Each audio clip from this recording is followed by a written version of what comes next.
I think this is working. I hope this is working. So, everybody who gave me a character for a story, and I'm going to tag you all, I'm going to share the story with you. So, it's a little bit mad because that's what my stories are like. But see if you can spot your own fairy tale character in this story. By the way, this is unedited.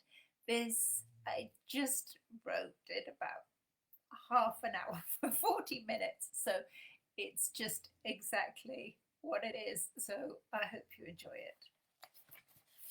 So I've got my book here because I've written it by hand. Once upon a time, in the time of the cynic Diogenes, where illusion was real and anything was possible, the dragon stirred in his den. The handler fell from where she had been sleeping under a scale. She stood, a creature both young and old, forever with the dragon in its sleep, for sleep was the only way.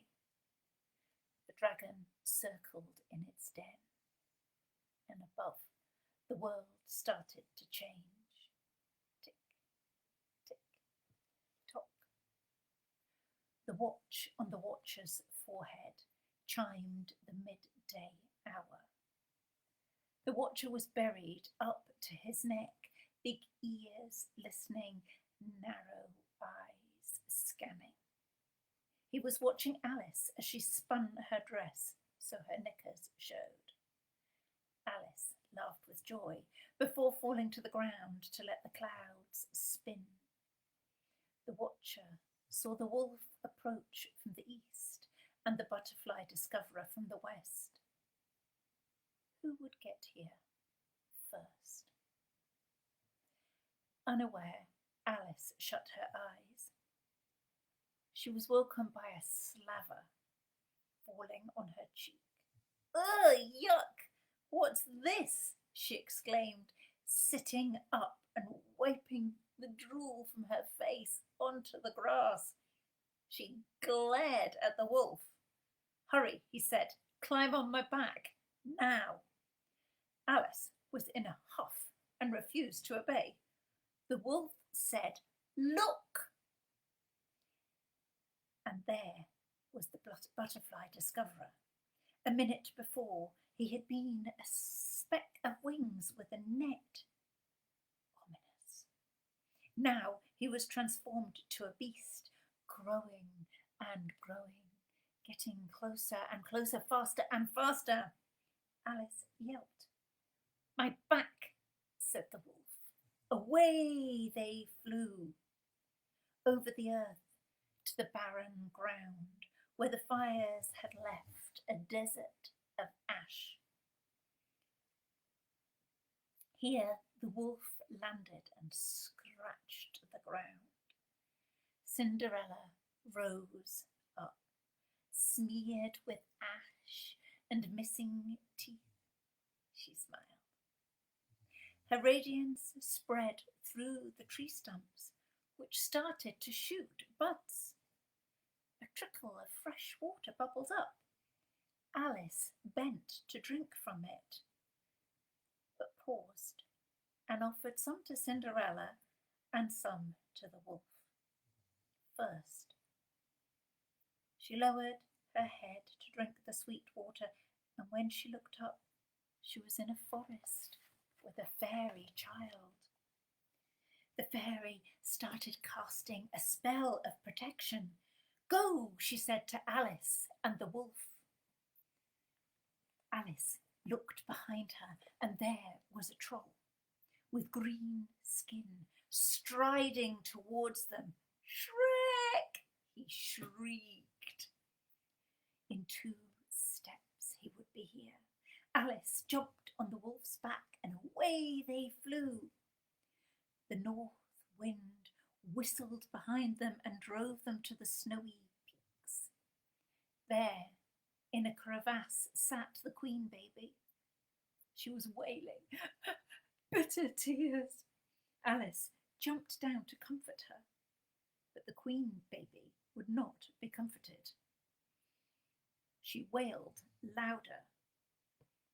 Alice's legs turned pink as a puff of warm breath hit them.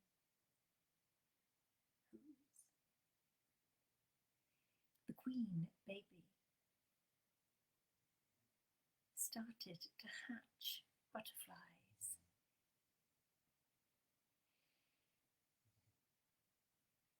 Too much kindness, she cackled and turned into a witch. Alice looked behind her. Slithing up the mountain came the antagonist, hissing as he came at the witch's call. Away, said the wolf, and away they flew, over the ocean blue, where the wolf dropped down and down until they landed on the teeniest, tiniest island of sand with a telescope in the middle of it. Alice wondered with curiosity to put her eye to it. Don't you dare, spoke the telescope. It is I, the observer, spying the world. Have you found the hero yet? The hero, said Alice. The Sandman grew with her words. Beside him satires cavorted. The Sandman held out a flagon of red wine to Alice. Stay with me, let's play. I'll make a fire. Don't touch it, said the wolf. Jump on my back.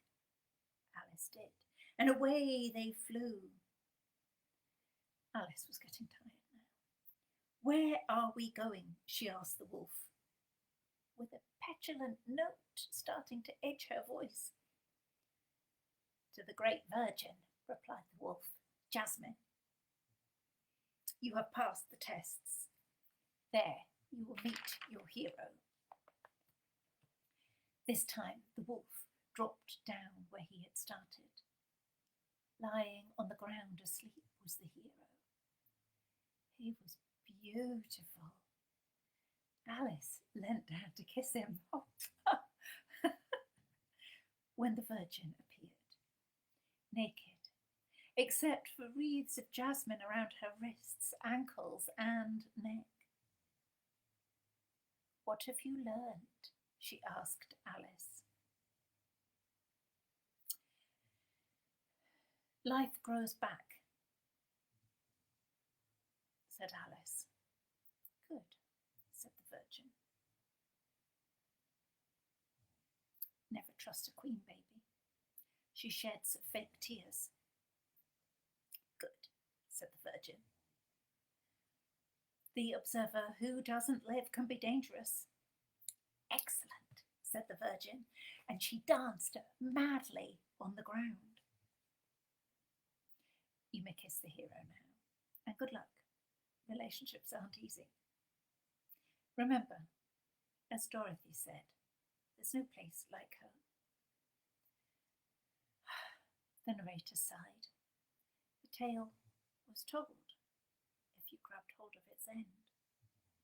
And if they are not dead, they are still alive. Hope you enjoyed that.